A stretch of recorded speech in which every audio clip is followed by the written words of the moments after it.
Next game on our list, it's the Las Vegas Raiders defeating the Houston Texans 38-20. And I'm not sure if it's PC to say this, but I'm gonna say it anyways.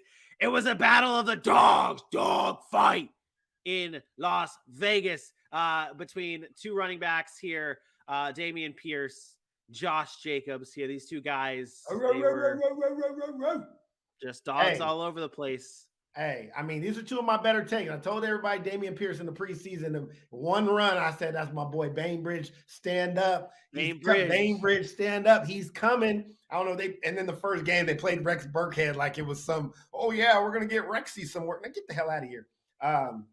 Two running backs that I love, man. I love. These are traditional style running backs. They can catch, but they don't need to catch. Like the way they run between the tackles, the physicalness they bring to the football game. It was a treat to watch this game. And I'm not lying. Like, this game was close for most of the game. It's the way Houston had been playing pretty much all year because of those running backs dominating the line of scrimmage. That was the biggest takeaway of this game. That was so fun. This game was really fun to watch. Yeah, a very old school style when it comes to the rushing attack. Josh Jacobs headlined the running back groups for both teams.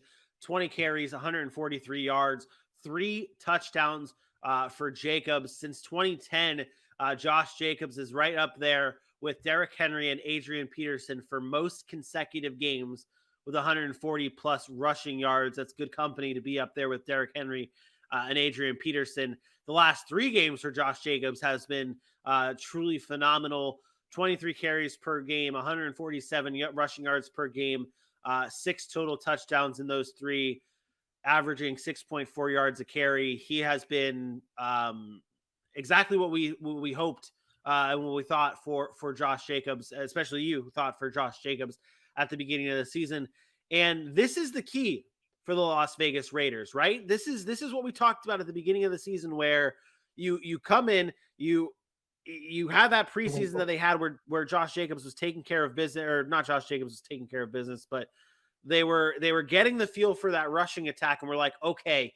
And I remember this take, and I don't remember word for word, but I remember saying that they're getting that rushing attack and they're figuring it out early in preseason, and you'll see it during the regular season where this balanced offense is going to be a problem. 38 points in this game against a no slouch defense of the Houston Texans.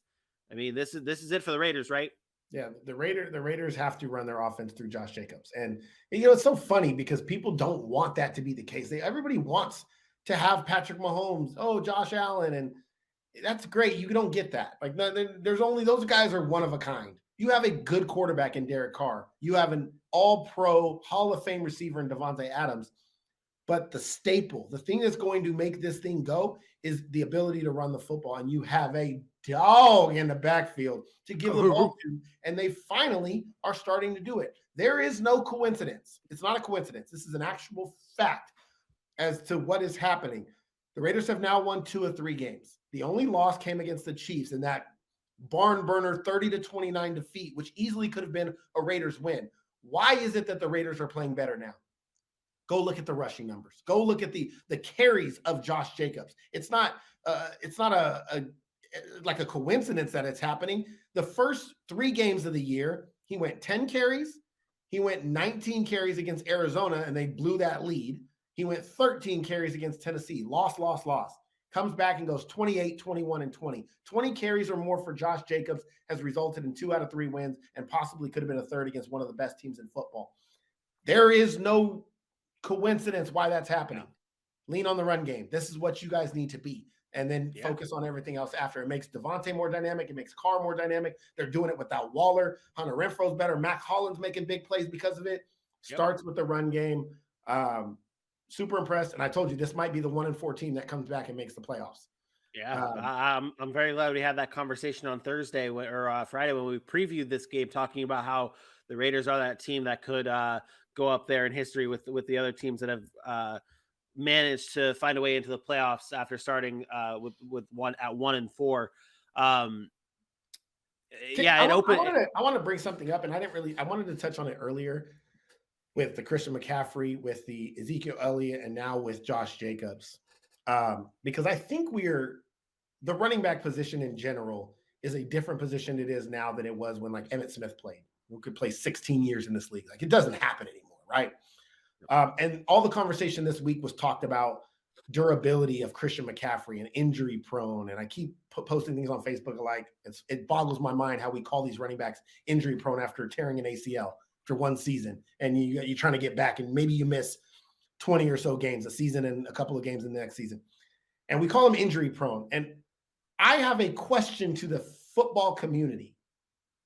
Can we name a running back who's not injury prone right now? Who are those guys? Because I could think of like 3 or 4 off the top of my head, based on the definition that fans give injury prone, not me, fans.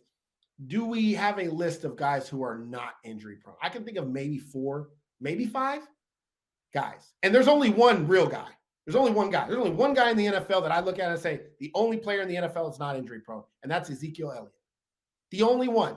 He's the only one who's never missed a game because of injury. He's missed a game because of they've been, in their position playoffs. He's missed a game because he got suspended for 6. He's never missed a game due to injury, ever. The only person in the NFL at the running back position who's never missed a game due to injury is Ezekiel Elliott. So is he the only one who's not injury prone? I mean, I guess I would argue Derrick Henry's not injury prone. I would say Derrick Henry's not injury prone. Okay, but he missed most of last season.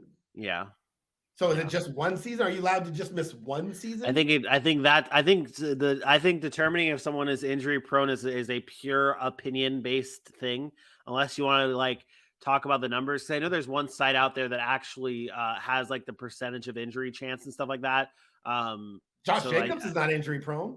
No, he's missed games because of injury. A few, not a lot. Alvin Kamara has been injured a few times, but never missed a lot of games. Dalvin Cook misses 3 games a year, and then he had the 1 year he tore his ACL. Does that mean he's injury prone? Because Dylan would say him. I have heard that he was injury prone. I have heard Dalvin Cook being. I just want to know. No, I'm asking. It's a legit question. I don't have the answer to that question. Like I said, I think that there's statistics that help prove the injury prone conversation.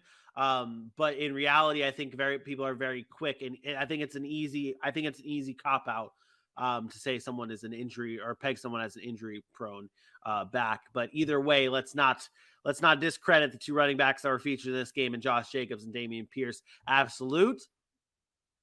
Oh, there it is. Big time win for the Las Vegas Raiders. Now on the road back, trying to climb back into the playoff race. They now move to 2-4. Texans 1-4-1 after Sunday's matchup